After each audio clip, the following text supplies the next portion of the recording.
Hey guys, today's video, this is probably the biggest news we've gotten regarding Call of Duty in the last 10 years, since we've gotten the announcement that one of the old games was getting a remaster.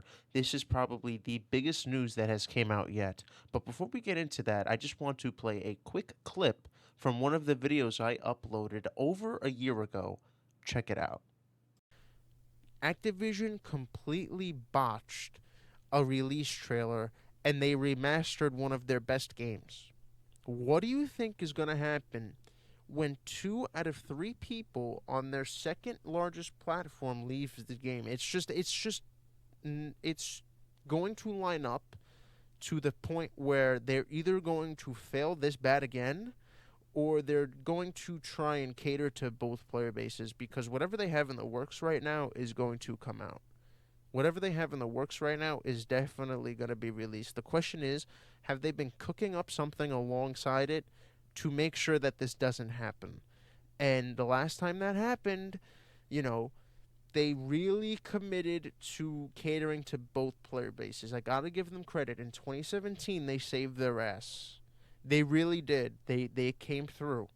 And that's because they did what they had to do and they remastered one of their best games. Now, I was feeling kind of vindicated as I sipped my Peroni and listened to that, because the day I uploaded that commentary was March 2nd, 2025. And it was in 2025 I was saying Activision will be doing something along Black Ops 7, along the next Call of Duty title, in order to save face. Because not only were the games killing themselves, but now Battlefield 6 and GTA 6 has forced Activision into a corner where they either cave to us or keep facing utter demise. Now, I want all of you to take the recent news with a grain of salt, because, as always, nothing is 100% confirmed unless Activision comes out and says it themselves. And although this is the biggest news that we've ever received, basically in the last decade, I wanted to let the dust settle and let as much information come out as possible, because I knew we were going to get more info as time went on. And so now that it's been 24 hours, I think we can make a commentary and go over all of the good, all the bad, and all the people just blindly hating this. And without wasting any more time, let's just get right into it. Now, to get into the sole focus of the video, the breaking news is that Call of Duty Black Ops 1 and Black Ops 2 are getting a port directly into PS4 and PS5, and it has been added into the PlayStation Store backend. Now, nothing is 100% confirmed other than we are getting these games on those consoles. We are 100% getting Black Ops and Black Ops 2 on the PlayStation 5 and the PlayStation 4 consoles. Now, we are going to discuss every which way they can possibly go about that and more when it comes to actually implementing this into the PS4 and into the PS5. People who usually despair and have no hope for Call of Duty are just saying that this is campaign only. But one of the main indicators and one of the main pieces of evidence that shows that it's multiplayer and zombies as well is the fact that the Black Ops PS5 file size is 22 gigabytes and the Black Ops 2 PS5 file size is 30 gigabytes. When you actually look at this in its entirety, whether it be the PC version or the PS3 version, they are not going to be porting this with the PS3 version, I can tell you that right now. The max amount of space needed on PC for one of these games, including all of the DLC, probably all of the DLC camos, would probably be around maybe 20 gigs. The fact that Black Ops 2 alone is 30 gigs, guys, Warzone is 100 gig. Black Ops 2 being 30 gigabytes might indicate there are some enhancements in there. Now, the other piece of evidence to indicate that there is also multiplayer and zombies is the fact that the Season Pass has been re-rated along with the games. So if I am just adding the campaigns, I would just be re-rating the games. However, the season passes have also received a re-rating, which is the second piece of evidence that multiplayer and zombies will be included in this port. Now, if you don't know what the Season Pass is, if you've never played the classic Call of Duty games, the Season Pass is all of the DLC content for said game over the course of its life cycle. It is one purchase that you make as soon as the game releases, and you don't need to purchase any more DLC content throughout the year. It's a one-and-done buy, and that entails that they are including the multiplayer DLC content as well as the Zombies DLC content. Before we get into any more of the speculation or into any more of the potential that they can do with these ports, the main indications, like I said, that we are not only getting the campaigns and we are getting the multiplayer and zombies, the two biggest pieces of evidence, the file size and the re-rating of the season passes.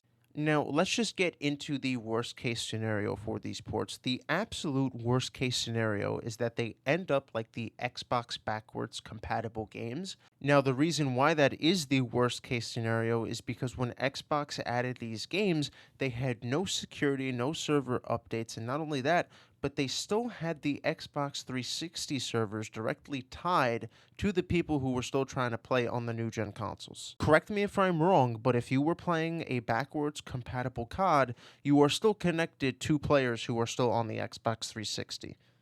If they are able to completely sever PS3 servers from the PS4 and the PS5 port, not only would that be great because it sounds like they won't be crossplay, which means PS4 will only play with PS4 and PS5 will only play with PS5. Not only that, but the PS5 does not emulate the PS3, unlike the Xbox. Which means once you sever those PS3 servers, you completely sever all of those jailbroken, PS3s, all of those RGH, JTAG consoles that are used to inject the majority of the cheats you see into the game right now. All of the hacks you see in theater mode, all of the hacks, all of the mod menus, those are injected through hacked consoles.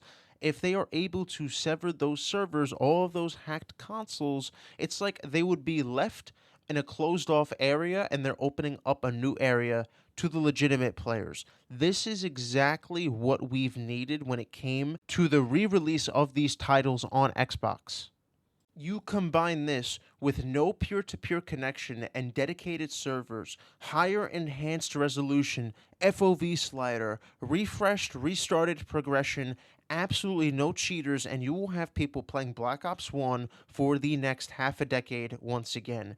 The longevity that these games provide people is outstanding. They're still popular 10, 15 years later. Not only that, but if you re-release them, there's a good chance that you will be competing with GTA 6 years into its life cycle. That is not something to be taken lightly. I know we just went from worst case to best case scenario, but that is the real potential that they have here. I know we are talking about Activision. We're not going to get our hopes up. We have to wait to see what they say, but at the end of the day, there are really good signals coming from these news announcements and these leaks. Now, another interesting thing I don't see a lot of people talking about is the fact that the PlayStation Store database is where this information was located. And the data comes directly from Sony's server database, which kind of confirms that something was done on modern hardware. And the fact that something was done on modern hardware means that maybe there are some enhancements. Maybe we are getting, 4K, 120 hertz, and we are going to get security and server stability, but what is the actual catch, right? And in my last commentary, or a few commentaries ago, I mentioned the fact that Modern Warfare 4 will not be coming to the PlayStation 4 or any type of old-gen console for that matter. And for those who don't know, the Call of Duty player base is made up of majority console players, but 30% of the entire player base is on the old-gen consoles. Think about that. Out of all of the players playing Call of Duty right now, PC, console, mobile, 30% are on the old-gen consoles, and Activision is not releasing a game, which means that is 30% of their revenue gone within a snap of a finger. And if you think they're going to let that slide, obviously they're not, especially in a competition year with GTA 6. not only will they lose 30% of their revenue with the snap of a finger if they don't release anything for the old-gen consoles, but if you actually look at the revenue stream itself, not only will they lose 30% of their revenue stream if they don't release anything on the old-gen consoles, but when you actually look at the revenue stream itself, it's completely reversed from most of the revenue coming from game sales to now coming from in-game purchases and in-game monetization.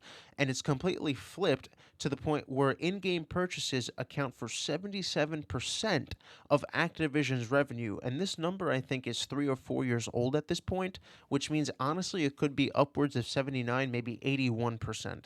Although in-game monetization and in-game purchases accounts for 4 out of every $5 that Activision makes now, if they completely cut off 30% of their player base in one shot, it's going to impact their revenue stream drastically, which will upset the shareholders. So how do you ensure the old-gen console players are going to give you money and buy something this year? Well, you not only re-release those top-tier prime games, but you re-release all of the DLC content for purchase as well, and not at a discount.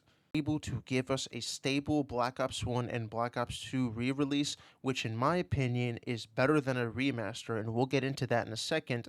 If they are able to provide that to the player base, I see no issue with giving them money for it. I see absolutely no issue if they have safe servers, stable game, enhanced graphics.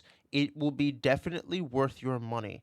I am not saying this because I'm getting my hopes up. I am saying this in the context of they are actually to capitalize on this opportunity. Not only will players be able to finally get a fun game, but the content regarding Call of Duty will get drastically better.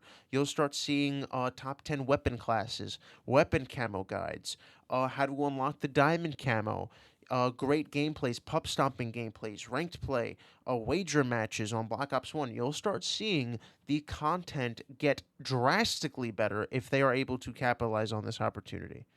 Just once again, going back to the start of the video, the reason why I foresaw this happening over a year ago is because when Call of Duty's back is against the wall, they tend to get desperate. And Activision is a company, although they're stingy and they're scumbags and they're corporate greedy fucks, Activision's decision-making has not only been in patterns for the longest time, but we've reached the part of the pattern where they've boxed themselves in and they have put themselves in a spot where they can no longer exploit the player base. And what I mean by that is it's happened incrementally. First, it was toning down SBMM in the beta. Then it was confirming that there would be a no SBMM mode with the release of Black Ops 7. Then it's the release of this classic Black Ops mode. Not only are people longing for nostalgia, but they can tell that the player base, even the modern player base, is yearning for some simplicity in the game. They want some simple Black Ops gameplay.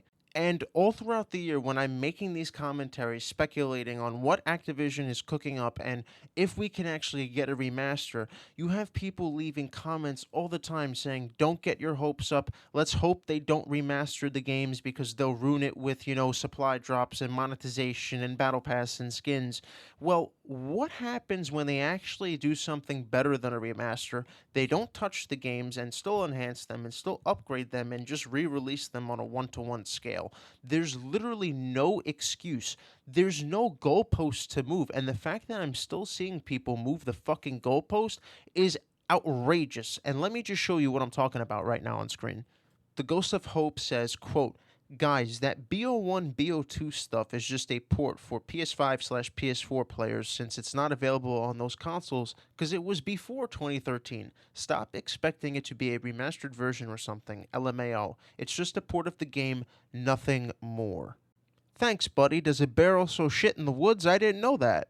Now, Sam X Flexi responds to Ghost, saying acting like a port wouldn't pop the fuck off with how dead COD is right now. And then the Ghost just lies, blatantly lies like a disingenuous prick and says, my tweet has zero to do with hype and everything to do with people over-expecting shit. Of course it'll be hype, you retard. It's BO1 and BO2. Getting mad at me because you worded it like it's a nothing burger. Not only was he disingenuous, he literally tells people, Don't get hyped for it. It's not a remaster. It's just a port. Then not even 2 minutes later, he says his tweet has nothing to do with the hype. You see, this is why I've always had a problem with Ghost, because I've given him credit where it was always due, but these tweets are too common from him. It's almost impossible to defend him. And not only when it comes to stuff like this, but he is just living in his own social media bubble all the time, tone deaf, and he's even at the point where he's tweeting out, 10 hours ago, I remember he put out something like, "We'll never see leaks like this ever hit the timeline." And it's a picture of his own fucking tweets from like a year ago. Guy, get out there, touch some grass. You had a good gig. Activision sent down the hammer on you, and that's it. Like, quit being a little prick. Ghost has 125,000 followers on X. He's probably got tens of thousands of followers on Instagram and TikTok and all these other things, and it just goes to show you that you can have hundreds of thousands of followers on a platform. Nobody is going to agree with you if you constantly act like a know-it-all on the internet. Nobody is going to actually know who you are or give a fuck at the end of it all when you are constantly projecting this I know-it-all attitude on the internet. Just because you have tens of thousands of followers, 100,000 followers, 500K followers, nobody cares. Stop with these dumbass takes. Get out there, go touch some grass, or maybe start playing the game. Get good at the classic CODs. Maybe you should get back on Black Ops 1 because it looks like you might need to. Like, this is something that does not deserve the hate from the people that are always saying, be positive. These are the people that always say, be positive. Why are you hating all the time? You need to be positive about Call of Duty. Well, the second it's their turn, they don't want to do it. So it doesn't make any sense. All of the people who leave a comment or a reply under something that's titled Remastered, it could be Modern Warfare Remastered, it could be Black Ops Remastered, these people have the same mindset when they say, don't get hyped, Activision will ruin a remaster, you shouldn't want one because they'll ruin it. Why are you hoping? Why are you hoping for this game to release that's never ever going to come out? There's no evidence for it. Well, the second that it's actually time to show some faith, show some compromise, these people actually don't do it. I remember uploading my MW3 Remastered leaked video, and it was kind of the same clickbait thing that Mr. 𝙃𝘼𝐻𝐿𝐼𝐻𝐿 uploaded today. When he titles Black Ops 1 and Black Ops 2 Remastered is real, that's why he's got 100K views in a day. That's why, because people want to see that. And when I uploaded that MW3 Remastered video, most of the comments were saying the same thing I'm saying right now. We just want a stable multiplayer, either re-released or remastered in the modern age, in the modern Call of Duty age. Those were most of the comments being left on that video. And that's because most of those comments could actually tell it was a clickbait title, because that's how COD commentaries have always been uploaded. Just like how Mr. 𝙃𝘼𝐻𝐿𝐼𝐻 uploaded his today. And when people started leaving comments about, don't get your hopes up, you shouldn't want this to happen because they'll ruin it, the people who were crashing out in that video comment section, thinking that they all had it figured out, that Activision would actually never re-release one of the old games on a 1-to-1 scale, they just kept saying, don't get your hopes up, don't get your hopes up. Well, a year fucking later, who's right?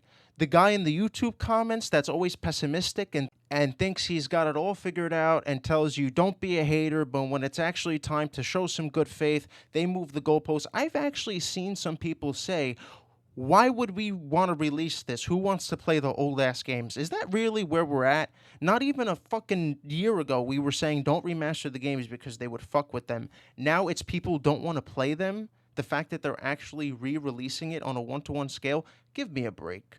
But we'll see what's going on with this. This is actually confirmed. This is real data. These are real leaks. Remember what I said, no high hopes, manage expectations, remember who we are dealing with at the end of the day. Just wait for them to officially come out and give word about the release date and the release plans. I didn't talk about the plans, but hypothetically, these games are $60 a piece. Most of them still are, all of the old games. So they can do perhaps maybe an $80 bundle, $40 a pop, and send that as, just a one package deal, $80, you get both games. Or they don't know the types of additions that GTA 6 will be releasing. GTA 6 could have a base version of $80 to $100, and their most expansive pack can be $150. So they can throw on this classic Call of Duty experience on top of the Modern Warfare experience and, make a bundle for $140. That is something that would make them a lot of money. If they had a bundle that included Modern Warfare 4 and the classic games, that would make them a lot of money on the PlayStation platform. It would. And because it's not only unique, it's something that hasn't been introduced to the market in over 10 years. I know Call of Duty's gimmick is take and give, but when you do it on a 10-year basis, there's some potential. So we'll see what they can do. Like I said, I'll see you guys in the next one. Peace.